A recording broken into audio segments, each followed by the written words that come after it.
Okay, we are going to start with the first step, and the first one is to make a technical sketch that make for us easy to transfer the idea to the third dimension.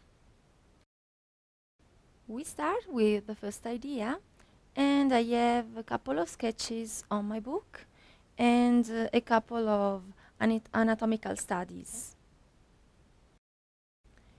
I also took a couple of pictures of myself as photographical reference. It's very important when you work with the body to have a clear idea of the position. In this occasion, I took my hands and my arms. I suggest to take different pictures to capture different points of view, to have the most clear vision of how the volume is, how the shape is.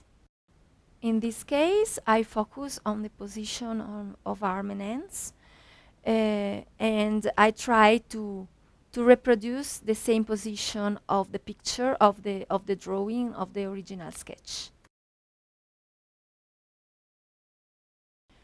What I need to do now is to transfer this artistic sketch to a more technical one, and I really need to have at least 2 points of view, the front one and the side. And it is important that the size of the sketch is the same size of the sculpture. Here I have my craft paper and the original sketch. And I take the asparagus, the stick that go inside the structure.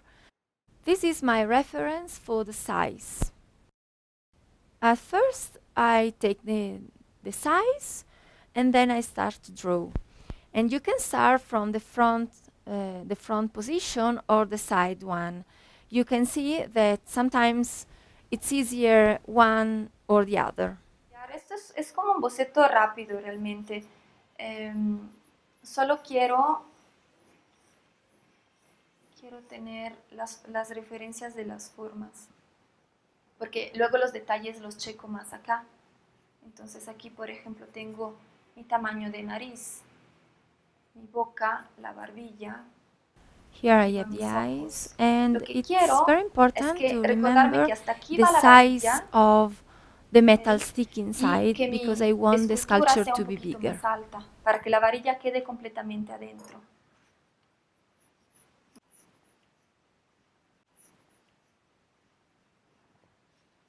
No es necesario saber dibujar hermoso, lo importante es tener algunos conocimientos de trazado. Entonces les recomiendo que si no tienen idea de cómo, pues se ejerciten en el copiar la figura humana si están trabajando sobre figura humana.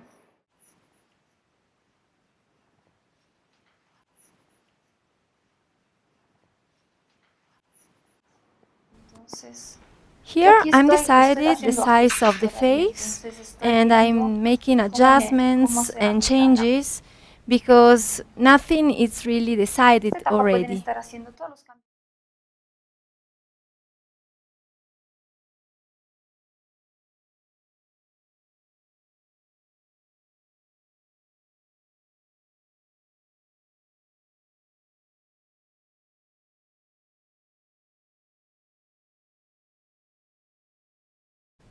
And I'm constantly checking the size and the structure that had to remain inside the sculpture. And this is the base. At this stage, it's really important just to have the proportion right and to respect the size. And here goes the other arm. And next to the profile, I'm doing the front. Here what I'm doing is making lines to make sure that the 2 points of view are really the same size. So it's important that you have a piece of paper big enough to contain the 2 drawings. And I can use a ruler to make sure that the size is exactly the same.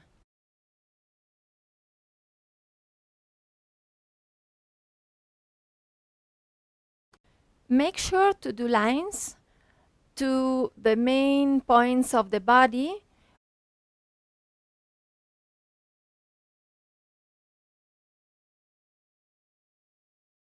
the head, the shoulders, and so on.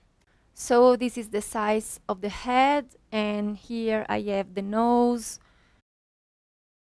the eyes, and the mouth.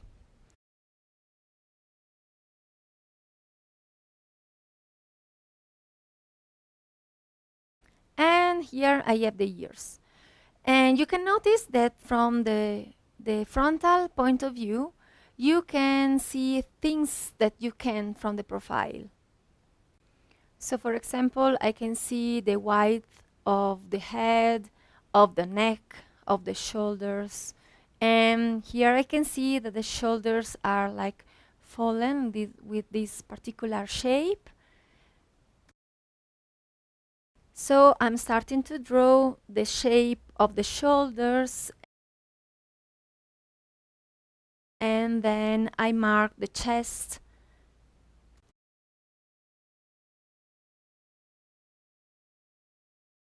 and then I'm doing the belly and the arms.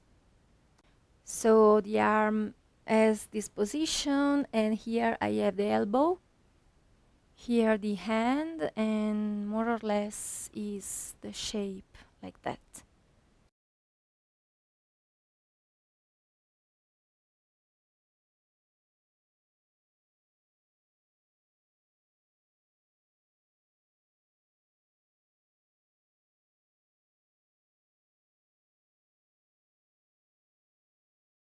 And here the other hand with this shape on the belly. And why am I doing this kind of work?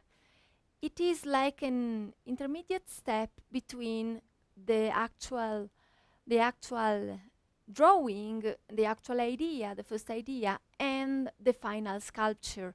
We need a technical step to help to translate the idea, the size, the right proportion to the sculpture. And I'm doing a final check, double check, that the internal metal stick is completely inside the drawing, so it's inside the sculpture too.